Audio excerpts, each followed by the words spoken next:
আসসালামু আলাইকুম দর্শক, সবাইকে আমন্ত্রণ জানাচ্ছি বাংলা ভিউ লাইভে। আপনাদের সাথে এই মুহূর্তে আমি যুক্ত আছি নাজাত আহমদপুর কায়স্থ। দর্শক, আপনাদের আমি দেখানোর চেষ্টা করছি সুনামগঞ্জের বন্যা পরিস্থিতি। আমি আছি এখন সুনামগঞ্জের ষোলঘর এলাকায়। আপনারা একটু জানিয়ে রাখার চেষ্টা করি, সুনামগঞ্জের বন্যা পরিস্থিতি আরও অবনতি হয়েছে। আমি যদি আপনাদের বলি, সুনামগঞ্জের সুরমার পানি বিপদসীমার 50 সেন্টিমিটার উপর দিয়ে প্রবাহিত হচ্ছে। আর সুনামগঞ্জে গত 24 ঘন্টায় বৃষ্টিপাত হয়েছে 185 মিলিমিটার, যার কারণে হচ্ছে সুনামগঞ্জের বন্যার পরিস্থিতি অনেকটাই অবনতি হয়েছে। সুনামগঞ্জের প্রায় সকল নিম্নাঞ্চলই প্লাবিত হয়েছে। মানুষের বাসা বাড়িতে আসলে পানি প্রবেশ করেছে, সেই কারণে আসলে জনদুর্ভোগ একটু চরম পর্যায়ে পৌঁছেছে। আমি যদি আপনাদের একটু দেখানোর চেষ্টা করি সুনামগঞ্জের বন্যা পরিস্থিতি, আপনারা দেখতে পাচ্ছেন মানুষের অনেকের বাসা বাড়িতে আসলে বন্যার পানি ঢুকে পড়েছে, সে কারণে আসলে দুর্ভোগ আসলে চরম পর্যায়ে পৌঁছে যাচ্ছে। আমি আছি এখন সুনামগঞ্জের 16 ঘর 1 নং ওয়ার্ডে, যেখানে আপনাদের বন্যা পরিস্থিতিটা আপনাদেরকে একটু ভয়াবহতা দেখানোর চেষ্টা করছি, সেই সাথে আপনাদেরকে বন্যার একটু আপডেট জানানোর চেষ্টা করছি। আবহাওয়া দপ্তর যেটি বলেছে, সুনামগঞ্জের বন্যা পরিস্থিতির আরও অবনতি হতে পারে।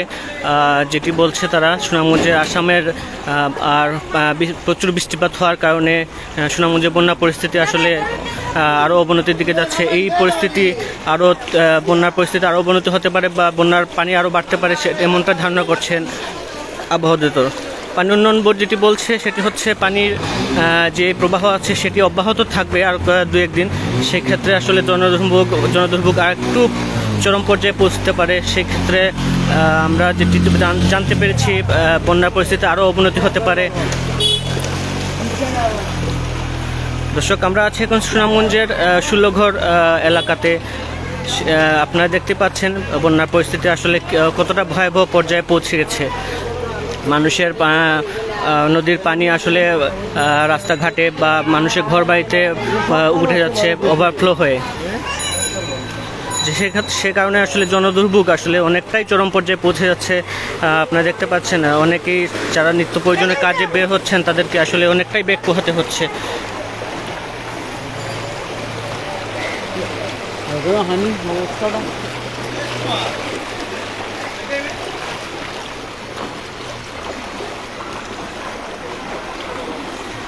দেখতে পাচ্ছেন অনেক দোকানপাট আসলে বন্ধ হয়ে যাচ্ছে, সে কারণে পানি ঢুকে যাওয়ার কারণে আসলে অনেকেই দুর্ভোগ পোহাতে হচ্ছে সাধারণ মানুষের।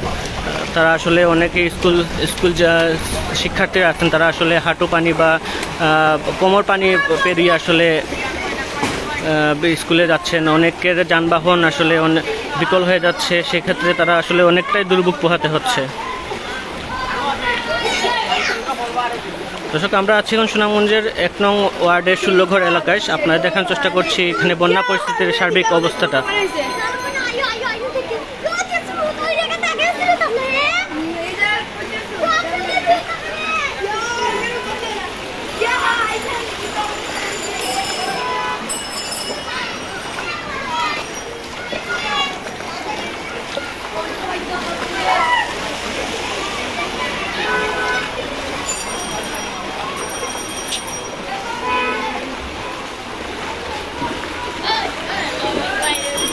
দর্শক, পানি উন্নয়ন বোর্ড যেটি বলেছে সেটি হচ্ছে, সুনামগঞ্জ সুরমার পানি এখন বিপদসীমার 50 সেন্টিমিটার উপর দিয়ে প্রবাহিত হচ্ছে।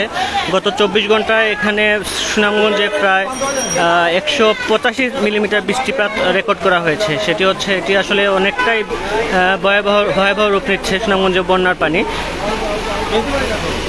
এরকম চলতে থাকলে আসলে পরিস্থিতি আরও খারাপের দিকে যাবে এবং যারা আছে তারা আসলে অনেকটাই বিপাকে পড়তে হবে, যারা পানিবন্দী মানুষ। সুনামগঞ্জের নিম্নাঞ্চল ইতিমধ্যেই প্লাবিত হয়ে গেছে। এরকম পরিস্থিতি থাকলে যে এলাকাগুলো আসলে প্লাবিত হয়নি, সেগুলো আসলে প্লাবিত হওয়ার সম্ভাবনা দেখা যাচ্ছেন স্থানীয়রা। একটি বিষয় জানি রাখি, এই পানির কারণে আসলে খাবার পানির একটি বিরাট সংকট দেখা দিয়েছে।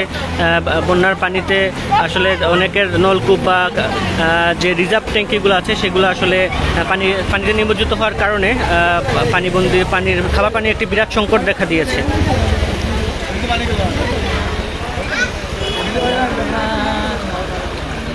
দর্শক, আপনারা দেখার চেষ্টা করি সুরমার পানি আসলে এই পয়েন্টগুলো দিয়েই আসলে প্রবাহিত হচ্ছে। আপনারা দেখানোর চেষ্টা করছে এখান প্রচণ্ড স্রোতে আসলে পানিগুলা প্রবেশ করছে লোকালয়ের দিকে।